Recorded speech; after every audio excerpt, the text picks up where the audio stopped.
Rain falls. Funeral music plays.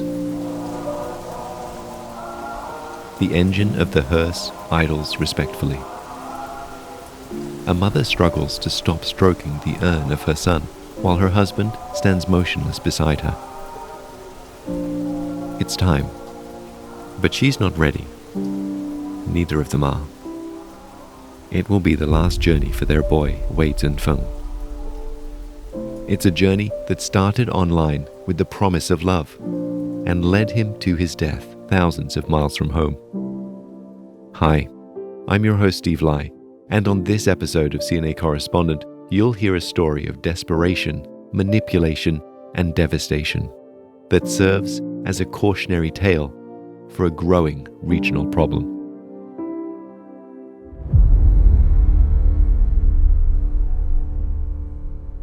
A warning for anyone looking for work in Southeast Asia. Job scams are on the rise. This follows the death of a 23-year-old Malaysian who went to Thailand to meet an online girlfriend, only to be forced to work for scam networks in Myanmar. This story of Zhen Feng is shocking and sad, but sadder still is it's not an isolated case. Transnational crime syndicates operating in countries like Myanmar, Cambodia, and Laos have been luring victims out of their home countries with the promise of work, money, or love, and then enslaving them to carry out scams themselves with violent consequences if they resist. And here to tell you about Zhen Feng's story and how these cross-border crime syndicates operate and what is being done to stop it is CNA's Malaysia correspondent Melissa Goh. Hi Mel, thanks for your time today. Pleasure.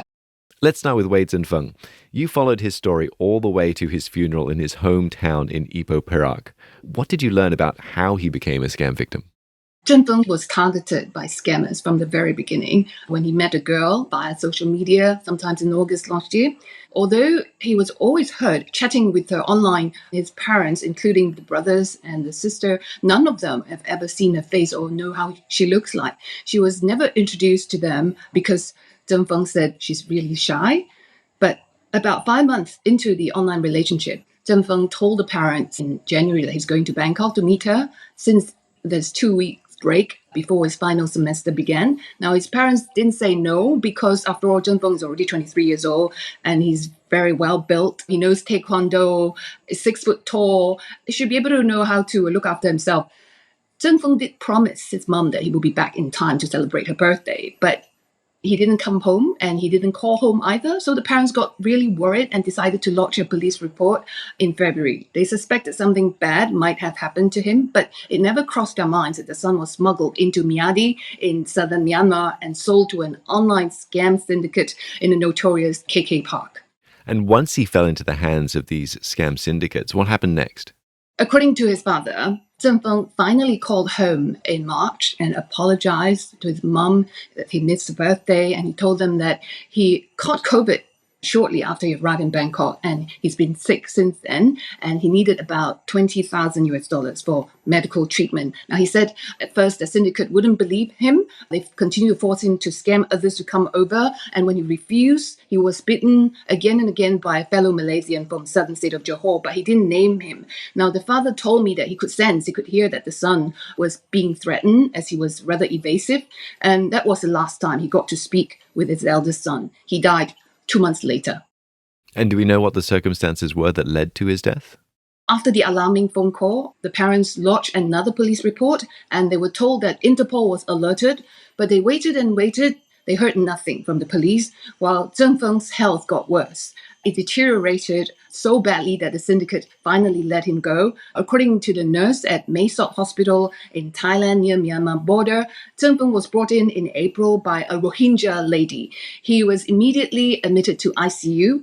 His urine was all black, and Zhen Feng died in a hospital a month later. According to a Malaysian assemblyman, Sim Chun Siang, who accompanied the parents to claim the body in Thailand, the hospital listed the cause of death as pneumonia and multiple organ failure. It really is quite a dire situation that he found himself in. And all that time, it was all based on a lie. The girl that he had thought he had fallen in love with never existed. Yes, nobody has seen her face. She's a ghost on the social media. The friends heard of her as New Zone or the goddess. Until today, they have no idea how to trace who this is, but they know that the son is a scam victim and he's gone. For the parents, they are utterly shattered. I saw them at the funeral. They thought their son was still alive. Back in August, they saw a video clip of a young man lying in ICU bed, just helpless looking in the hospital bed. And somehow the assemblyman, Mr. Sim, through his friend in Thailand, managed to get hold of this video and show it to the parents. And they quickly identified that this could be the son. They flew over to Thailand and rushed to Mae Sot, only to be told by the hospital that the son had passed away 3 months ago in May. So it's been rather daunting for the family. And I understand they also had to exhume his body from the grave that he had been buried in. You managed to speak to them during the funeral. What did they say? In order to confirm the son's death, they had to exhume the body from DNA tests. He was buried in a mass grave, so have to find the body first and exhume it. But first, the parents had to pay the hospital bill that came up to about $20,000. It was the most painful 3 weeks in their lives, having to wait for the DNA test results. The parents decided to cremate the body after that and bring back the ashes. You know what hurt the parents the most was the fact that despite Zhen Feng being so ill, till the very end, he didn't give up. He was trying to reach out to the parents to save him. I saw the video clip of his final days that he was intubated, his eyes wide open, but he couldn't speak. The nurse said he tried to press the number of parents, and the nurse, to be fair, did try to call that number and reach the mother. But the mother said, no, it's not the son, because the patient was registered under a different name. So the son, in the end, had to die alone in a foreign land after being abused and tortured. And he tried till the very end to seek help. And it's just so painful to watch them because the mother was crying and caressing the urn and speaking to the urn, and yet there's nothing they could do. Heartbreaking to hear the details of this story, Mel. It really is a terribly sad situation for the parents to have to go through, and for Zhen Feng himself, of course. Sad and tragic are the only words I can use to describe it. But it's not, as we also learnt from your reporting, an isolated case. It's actually been revealed to be a much bigger problem, these scam syndicates, than first thought. So many parents, they are appealing for help after the death of Zhen Feng sent shockwaves across the country. Some took the case straight to the Prime Minister's office, urging for Prime Minister Ismail Sabri to help bring home their sons. Others waited outside embassies. I was at Laos Embassy, and parents, the NGOs, they were submitting a memorandum urging the Laos government to help.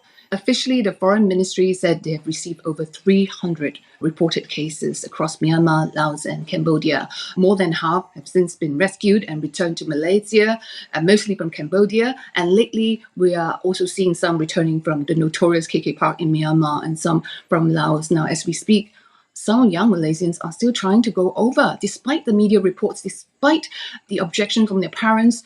They're driven by jobs, by money, and other interests. Some of those return to Malaysia. They continue to scam others to go over, scam their friends to go over, despite having gone through the ordeal themselves, tempted by money, and some are threatened by, they're worried about their own safety, that the syndicates will come after them if they don't do so. So the problem persists, and this is not the end of it. It certainly isn't, and it's not the end of our podcast episode either. Next on CNA Correspondent, you'll hear more about what authorities are doing about it.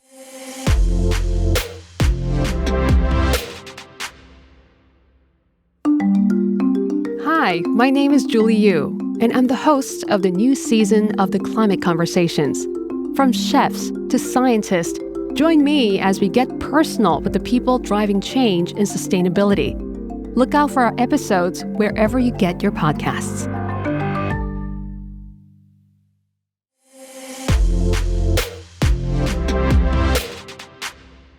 All the ASEAN countries should denounce the activities of human trafficking.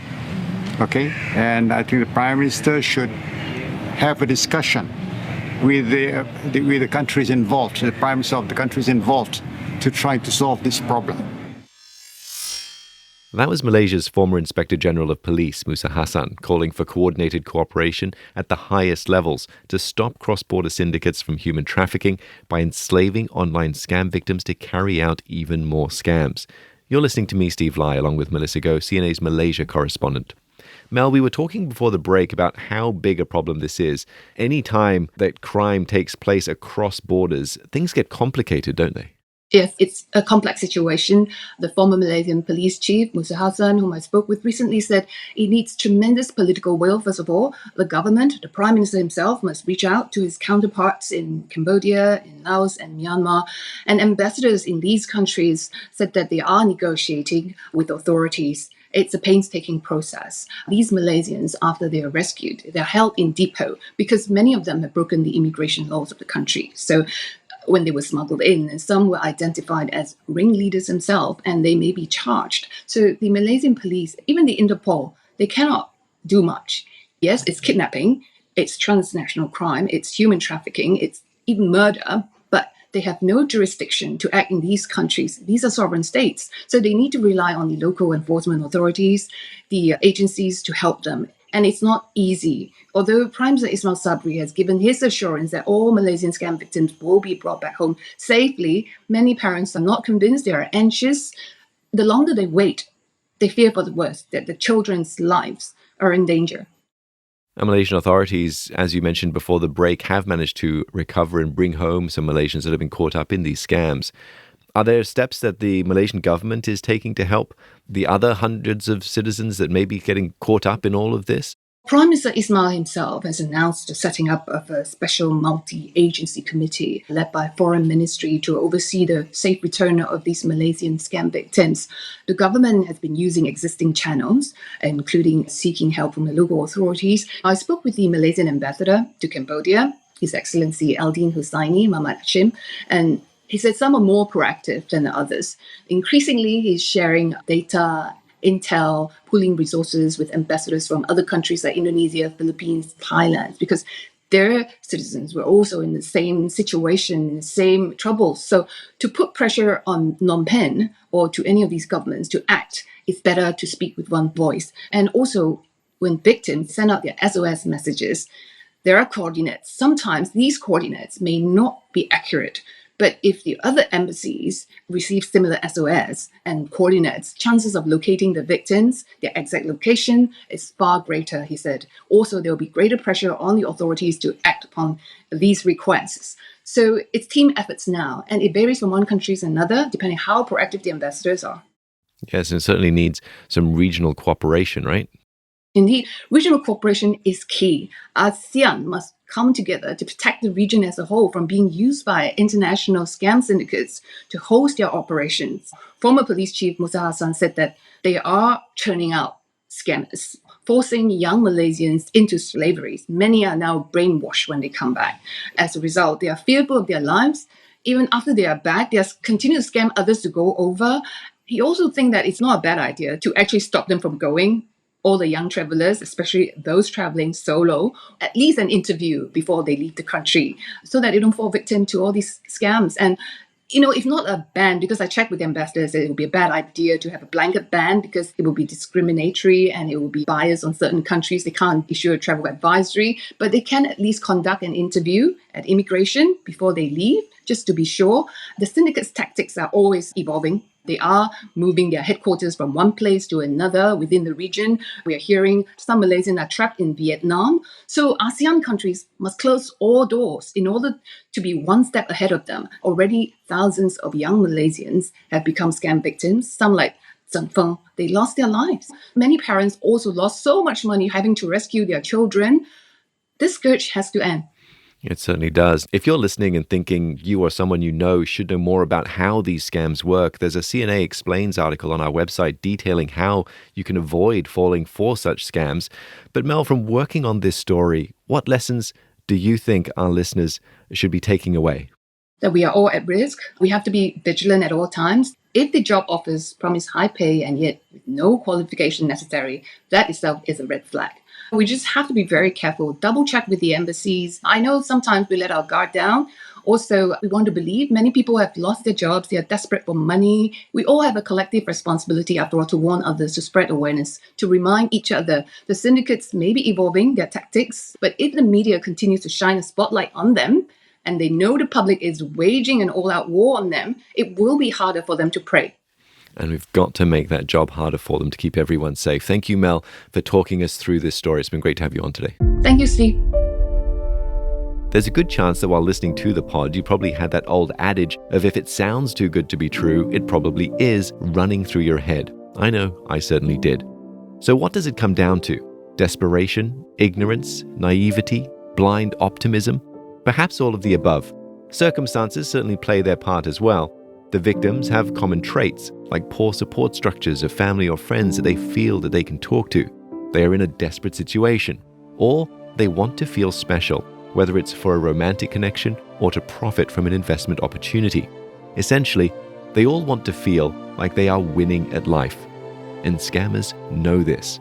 So you have to acknowledge the level of sophistication of these scam syndicates is forever changing and evolving as they find new ways to prey on our frailties. To counter this, as they get smarter, we have to as well. And you and I should do what we can to look out for each other online, because it's not just money at risk, it's lives too.